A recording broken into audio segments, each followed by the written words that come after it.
ভাইরা আমার,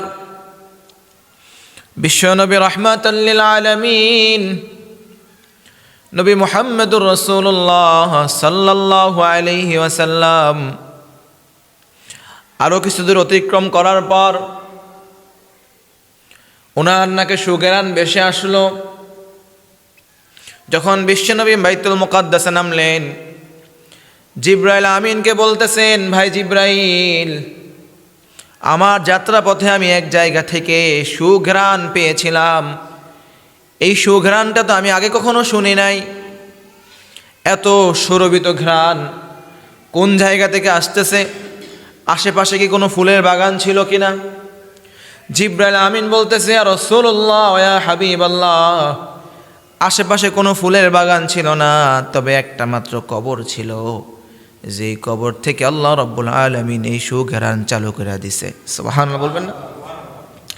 শুধু তাই নয়, এই সুঘ্রাণ যে আপনি আজকে শুনেছেন তা নয়, কিয়ামত পর্যন্ত দিন এই কবর এখানে থাকবে, আর এই কবর থেকে অটোমেটিকলি আল্লাহ রাব্বুল আলামিনের সুঘ্রাণের ব্যবস্থা করে দিয়েছে। সুবহানাল্লাহ। বিশ্বনবী সাল্লাল্লাহু আলাইহি ওয়াসাল্লাম বলতেছে, ভাই জিবরাইল, ঘটনা কি বিস্তারিত বলো। এমন কোন ব্যক্তি যার কবর থেকে এত দামি সুঘ্রাণ, পাগল পারা করা সুঘ্রাণ বের হচ্ছে? কেন সে এত মর্যাদা পেল? কেনই বা তার কবর থেকে এত সুঘ্রাণ বের হচ্ছে? জিবরাইল আমিন বলতেছে, ইয়া রাসূলুল্লাহ সাল্লাল্লাহু আলাইহি ওয়াসাল্লাম, ফেরাউনের জামানায় ফেরাউন তো নিজেকে কি দাবি করছে? বাদশা খোদা দাবি করছে, আনা রাব্বুকুমুল আলা, আমি সব থেকে বড় খোদা। ওই ফেরাউনের চাকর বাকর লস্কর অনেক বেশি ছিল, আর ওই চাকর বাকরের মধ্য থেকে একজন চাকরানী ছিল যে মূসা আলাইহিস সালামের রবের উপরে ঈমান এনেছে। বলুন সুবহানাল্লাহ।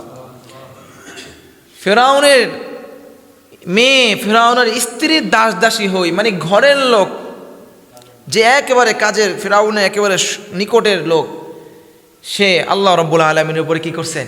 ঈমান এনেছেন। সুবহানাল্লাহ। জিবরাইল আমিন বলতেছেন, ফেরাউনের ওই কাজের মহিলা যে মূসা আলাইহিস সালামের রবের উপরে ঈমান এনেছে, আর মূসা আলাইহিস সালামকে নবী বলে স্বীকার করে নিয়েছে, কিন্তু তার ঈমান তো গোপনে ছিল, অন্তরের ভিতরে ছিল, প্রকাশ করতে পারে নাই, কারণ ফেরাউন তখন জালিম বাদশা ছিল। কিন্তু যদি বাগানে সুঘ্রাণ ফুল ফুটে, সেটার সুঘ্রাণ কি আর আটকে ধরে রাখা যায়? সেটা তো অটোমেটিকলি সুঘ্রাণ ছড়াইতেই থাকে। তো যেহেতু ওই মেয়ে, ওই মহিলা, কাজের মহিলা, দাসী মহিলা আল্লাহ রাব্বুল আলামিনের উপরে ঈমান এনেছে, তার অন্তরের ভিতরে ঈমানের নূর ঢুকিয়ে দিচ্ছেন কে? তো যেহেতু অন্তরের ভিতরে ঈমানের নূর আছে, নূরের সুঘ্রাণ তো অটোমেটিকলি বের হবেই। এটাকে কয়দিন আর ধরে রাখবে? একদিনের ঘটনা।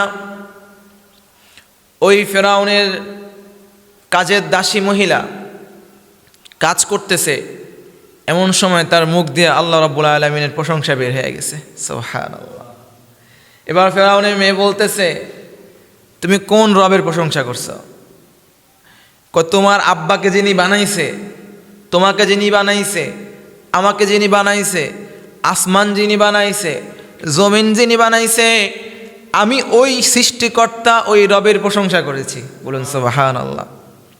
ফেরাউনের মেয়ে বলতেছে, সারা জীবন শুনে আসলাম আমার বাবা সব থেকে বড় খোদা, তুমি বলতেছো আমার বাবা থেকেও আরেকজন বড় খোদা আছে। বাবাকে তো জানাইতে হয় বিষয়টা। বাবাকে জানানোর জন্য গেল, বাবা, আমার কাজের মেয়ে বলতেছে যে আপনার থেকেও নাকি বড় একজন খোদা আছে, এখন আপনার কাছে নালিশ। ফেরাউন মনে মনে বলতেছে, ইন্না লিল্লাহ, আমার তো আসল রহস্য ফাঁস হয়ে যাচ্ছে। কারণ ফেরাউনও জানে যে আমি আসল খোদা নয়, আমার থেকে বড় একজন খোদা আছে। তার নাম কে? তার নাম কি বলুন? আল্লাহ। এটা ফেরাউন নিজেও বিশ্বাস করে, যে ফেরাউন জানে যে আসমান ফেরাউন বানায় নেই, এই জমিন ফেরাউন বানায় নেই, এগুলো একজন বানাইছে। এখন ফেরাউন চিন্তা করলো, যেহেতু এই দাসী আসল বিষয়টা মানুষের সামনে প্রকাশ করে দিতে পারে, ভয় আছে। সাথে সাথে ফেরাউন তার কাজের দাসীকে ডাইকা নিয়ে আসলো অন্তর্মহলে। তাকে বিভিন্ন রকমের প্রলোভন দিল, প্রস্তাব রাখলো যে তুমি কি করো, ঈমান থেকে ফিরে আসো। যে ব্যক্তি একবার যায় না শুই না বুঝ যায় ঈমান আনবে, তাকে হাজার কষ্ট দিলে, যন্ত্রণা দিলে, অফার দিলে ঈমান থেকে বঞ্চিত করা সম্ভব? সম্ভব? যদি সম্ভব হইতো আল্লামা দেলাওয়ার হোসেন সাঈদী তো আরও আগেই কারাগার থেকে বের হয়ে যাইতো। কথা বলুন ঠিক কিনা? আরও যত ওলামায়ে কেরাম 3 বছর, 6 বছর, 9 বছর, 13 বছর পর্যন্ত, যারা 16 বছর পর্যন্ত যারা কারাগার বন্দী ছিল, ডান্ডা বেরি পড়েছে, রিমান্ডে নিয়ে কারো নখ থেতলে দিয়েছে, কারো গিরা ভেঙে দিয়েছে, কাউকে হ্যান্ডকাপের উপর আবার ডান্ডা বেরি পরাইছে, কাউকে হাসপাতালে নিয়ে ডান্ডা বেরি অবস্থায় রাখছে। এত কষ্ট কেন সহ্য করছে? যে তারাও তো চাইলে, তাদের অনেক প্রস্তাব তাদের উপরে ছিল, এই প্রস্তাবগুলা মাইনা নিলে তো আর ডান্ডা বেরি পড়া লাগতো না, এই প্রস্তাবগুলা মাইনা নিলে তো আর এত লম্বা সময় কারাগার বন্দী হওয়া থাকা লাগতো না। তাহলে ঈমান যারা খাঁটি ঈমানদার, তাদেরকে হাজার রকমের প্রস্তাব দিল, তারা এই প্রস্তাব কি করে না? মেনে নেয় না। তো ফেরাউন তার কাজের দাসীকে প্রস্তাব দিল যে তুমি এই তোমাকে আমরা এই ফেসিলিটি দিব, তুমি ফিরে আসো। বলে যে কোশ্চেন কালও সম্ভব না, আমি যেটা গ্রহণ করেছি এটা গ্রহণ করেছি, আমি এটা থেকে ফিরে আসবো না। এবার ফেরাউনের মাথা তো গরম যে কিরে, কাজের মহিলা, দাসী মহিলা, সে আমার কথা শুনলো না, কি করা যায়? এদিক থেকে তার উজির তাকে বলতেছে, যদি ওকে যদি দৃষ্টান্তমূলক শাস্তি প্রদান না করা হয়, তাহলে আমাদের বাদশাহিত্যের মধ্যে একটা প্রভাব চলে আসতে পারে, মানুষ তার দিন গ্রহণ করতে পারে, তার দাওয়াতি কাজে মানুষ অংশগ্রহণ করতে পারে। এই জন্য তাকে দৃষ্টান্তমূলক একটা শাস্তি দেওয়া দরকার, যে শাস্তি সবাই সামনে দেওয়া দরকার, অর্থাৎ সবাই দেখতে হবে, দেখে ভয় পাইতে হবে, যাতে করে মানুষ আর সাহস না করে। ফেরাউনের কাছে আইডিয়া ভালো লাগলো। এই আইডিয়া শয়তানে দিছে। কে দিছে? শয়তানে। মানুষের ভিতরে ভয় ঢুকায় দেওয়ার চেষ্টা করছে। আমাদের ভিতরে তো ওলামায়ে কেরামদের ভিতরে ভয় ঢুকানোর মেলা চেষ্টা করছে না? সাঈদী সাহেবরে এত বছর জেলখানা রাখছে কেন? মানে আমাদেরকে ভয় দেখানোর জন্য, যে দেখি সাবধান, এই আমাদের বিরুদ্ধে কিছু বলবি না, বললে কিন্তু তোদেরকেও এভাবে জেলে ঢুকায় রাখা হবে। কথা বুঝেননি মনে হয়? এই যে হক্কানি ওলামায়ে কেরামদেরকে জেলে ঢুকাইছে, রিমান্ডে রাখছে, এটা কেন করছে? যাতে করে আমরা ভয় পাই, যাতে করে আমরা কথা না বলি। আমরা কথা বলার সময় চিন্তা করি ইন্না লিল্লাহ, আমাদের বড়রা কথা বলার কারণে জেলখানায় গেছে, এখন যদি আমরাও কথা বলি আমরাও তো জেলখানা যেতে হবে। এই জন্য বিগত সরকাররা চেষ্টা করছিল যে বড়দেরকে জেলখানায় ঢুকায় রেখা আমাদের কথা বন্ধ করে রাখার জন্য, কিন্তু সম্ভব হয়নি। কথা বন্ধ করে রাখতে পারছে? পারেনি। অনেক ইমামরা তাদের চাকরিকে কোরবানি করে দিয়েছে। আল্লামা সাঈদী সাহেব যখন বিদায় নিয়ে চলে গেছে, দুনিয়া থেকে বিদায় নিয়ে চলে গেছে, আমাদের সোনাইমুড়ি থানার এক ইমাম জুমার নামাজের পর সাঈদী সাহেবের লাই দোয়া করছে, তাকে চাকরি থেকে বাদ করে দিছে। তাহলে ওই ইমাম চাকরি কি করে নেই? পরোয়া করেনি। এরকম আরও শত শত ইমামের দৃষ্টান্ত আছে না নাই? আছে। এই জন্য কারাগার, জেল, জুলুম, নির্যাতন দিয়ে ওলামায়ে কেরামদের কণ্ঠ কখনো রুদ্ধ করা সম্ভব নয়। তো যখন ফেরাউনের কাছে আইডিয়া ভাল লাগলো যে না, দৃষ্টান্তমূলক শাস্তি দেওয়া দরকার যেন সবাই দেখতে পারে, তো কি শাস্তি হবে? বড় একটা তেলের কড়িয়ার মধ্যে, ডেকজির মধ্যে তেল ঢালা হলো। যখন তেল টকবক টকবক করে ফুটা শুরু করলো, ফেরাউন তার পুরা দেশের মধ্যে এলান করে দিল যে আজকে একটা দৃষ্টান্তমূলক শাস্তির ব্যবস্থা করা হবে। ফেরাউনকে যে খোদা বলে দাবি করে নেই, দেশদ্রোহিতা করছে, আজকে দেশদ্রোহিতার শাস্তি হবে। তোমরা আসো, তোমরা দেখতে আসো। পুরা মিশরের সব মানুষ চলে এসেছে কি দেখার জন্য? শাস্তি দেখার জন্য। কি শাস্তি? গরম ফুটান্ত তেল। মানুষ চতুর্দিকে, মানুষ লোকে লোকারণ্য যে আজকে শাস্তি দেখবে। ফেরাউন ওই দাসীকে বলতেছে, হে আমার কাজের দাসী, তোমার জন্য আমি অনেকগুলো অফার দিয়েছি, তুমি তো একটা অফারও মানো নাই। এখন সর্বশেষ সুযোগ দেওয়া হচ্ছে, তুমি যদি তোমার ঈমান থেকে ফিরে আসো তাহলে তোমাকেই মাফ করে দেওয়া হবে, আর যদি ঈমান থেকে ফিরে না আসো তাহলে তোমার যে মেয়ে আছে তোমার হাত ধরে ছোট্ট ফুটফুটে নাবালক সন্তান যে তোমার হাতের কনিষ্ঠ আঙ্গুল ধরে দাঁড়িয়ে আছে, যদি তুমি ঈমান থেকে ফিরে না আসো তাহলে তোমার এই সন্তানটাকে আমরা এই গরম ফুটান্ত তেলের মধ্যে ভাজি করে ফেলবো। মার তো অন্তর সন্তানের জন্য কাঁদে, কিন্তু আবার রবের প্রতি যে ঈমান এনেছে ওই ঈমানও তো ছাড়তে পারে না। মা কোনো জবাব দেয়নি, বলছে তুমি যতই যা করো আমি ঈমান থেকে সরে আসবো না। এবার ফেরাউনের সৈন্যবাহিনী মার হাতের থেকে টেনে নিয়ে ওই সন্তানকে ফুটান্ত তেলের মধ্যে দিয়ে দিল। নিমিষেই ওই সন্তান ফ্রাই হয়ে গেল, ভাজি হয়ে গেল। আল্লাহ রাব্বুল আলামিন মার অন্তর্চক্ষু খুইলা দিল। মা দেখতে পাচ্ছে সন্তান এভাবে বলতেছে, মা আপনি কান্না করিয়েন না, আপনি টেনশন করিয়েন না, অচিরেই আপনার সাথে আমার সাথে জান্নাতে দেখা হবে। চিল্লায়া বলুন সুবহানাল্লাহ। মা আপনি টেনশন করিয়েন না, আপনি দেখতেছেন যে ফুটান্ত তেলের মধ্যে আমি ভাজি হইলাম। মা বিশ্বাস করেন আমি কষ্ট পাই নাই। আপনিও যদি নিজের ঈমানের উপর অটুট থাকতে পারেন তাহলে অচিরেই মা আপনার সাথে আমার সাক্ষাৎ হয়ে যাবে। জান্নাতের সুঘ্রাণ আপনার নাকের সামনে ঘুরতেছে, আপনি অনুভব করতে পারতেছেন। মা আপনি ফেরাউনের প্রস্তাবে রাজি হইয়েন না। কিন্তু মার অন্তর তো খান খান হয়ে গেছে। সন্তানদের গরম ফুটন্ত তেলের মধ্যে ভাজি করে ফেলতেছে। মা তো এটা সহ্য করতে পারতেছে না, কিন্তু চোখ দিয়ে অশ্রু বের করতেছে না। কারণ চোখ দিয়ে অশ্রু বের হয়ে গেলে ফেরাউন মনে করবো যে মা তো দুর্বল হয়ে যাচ্ছে। এই জন্য অন্তর ভেঙে চূর্ণ বিচূর্ণ হচ্ছে, অন্তর থেকে হৃদয় থেকে রক্তক্ষরণ হচ্ছে, কিন্তু মাগার চোখ দিয়ে পানি বের হচ্ছে না। কারণ চোখ দিয়ে পানি বের করলেই তো ফেরাউন বলবে মা কি হচ্ছে, নরম হচ্ছে, শাস্তি আরো বাড়াইয়া দিবে।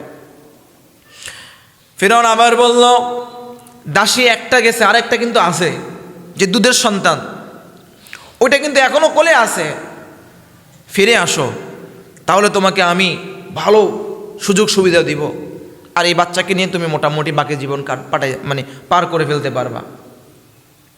দাসী বলতেছে, ফেরাউন তুমি যতই প্রলোভন দেখাও না কেন, আমি যে রবের প্রতি ঈমান এনেছি ওই রবের প্রতি ঈমান তুমি আমার থেকে কখনো ছিন্ন করে নিতে পারবা না, চিন্তাই করতে পারবা না।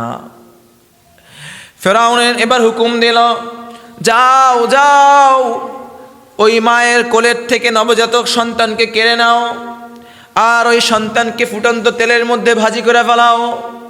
এবার সৈন্যবাহিনীরা মার কোলের থেকে ওই ছোট্ট নবজাতক সন্তানকে টেনে নিয়ে গেল, তেলের মধ্যে ফালাবে। ঠিক ওই মুহূর্ত আবার প্রস্তাব দিচ্ছে, এখনো চিন্তা করে দেখো, যদি একবার শুধু না বলো, শুধু একবার বলো তুমি ফেরাউন আমার রব, শুধু একবার বলো আল্লাহ আমার রব নয়, শুধু একবারই কথা স্বীকার করো, তাহলে তোমাকে আমি মুক্ত করে দিব।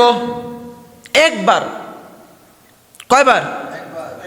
একবার, শুধু একবার স্বীকার করো যে তুমি যে রবের প্রতি ঈমান এনেছো ওই রব তোমার রব নয়, আমি ফেরাউন তোমার আসল রব। শুধু একবার বলো, একবার, তোমাকে আমি ক্ষমা করে দিব। আল্লাহু আকবার।